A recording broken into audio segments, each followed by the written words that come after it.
We're here in a private museum dedicated to Laozi in the county of Luyi. In this room are literally hundreds of artistic representations of Laozi. The one thing they have in common is that no two of them have the same face. But given Laozi's philosophy, I think he might enjoy the fact that we don't know what he looked like and that we don't have a way of describing in words who the actual historical Laozi was.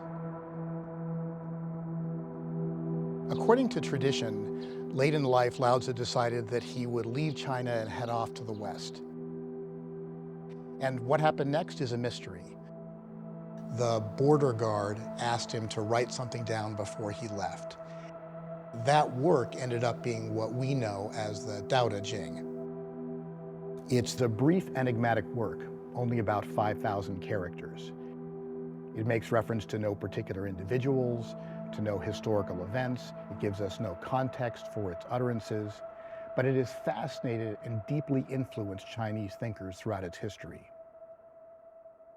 2000多年没有挖出老子的书，但是后来在1972年，长沙的马王堆出土了大批的帛书，也有老子的作品，大概汉代初年的。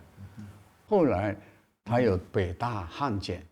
但是更惊人的是1973年在湖北的荆州郭店村挖出了3个老子的竹简，是战国时代的抄本。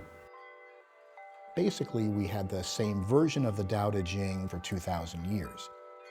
But Guodian version raises a lot of questions. It's the earliest surviving version of the Tao Te Ching and dates from the 4th century BCE. It's much shorter than the received version, and the chapters are not complete. 郭店楚简来只有经本老子，就是王弼本老子的1/3，虽然个别的字词不太一样，但是并没有完全超出经本以外的新的内容。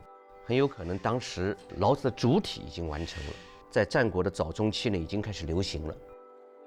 It's kind of like thinking about Homer's Iliad and Odyssey.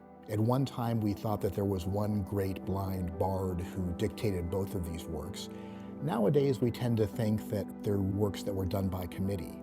That doesn't change the fact that they're really great works of literature.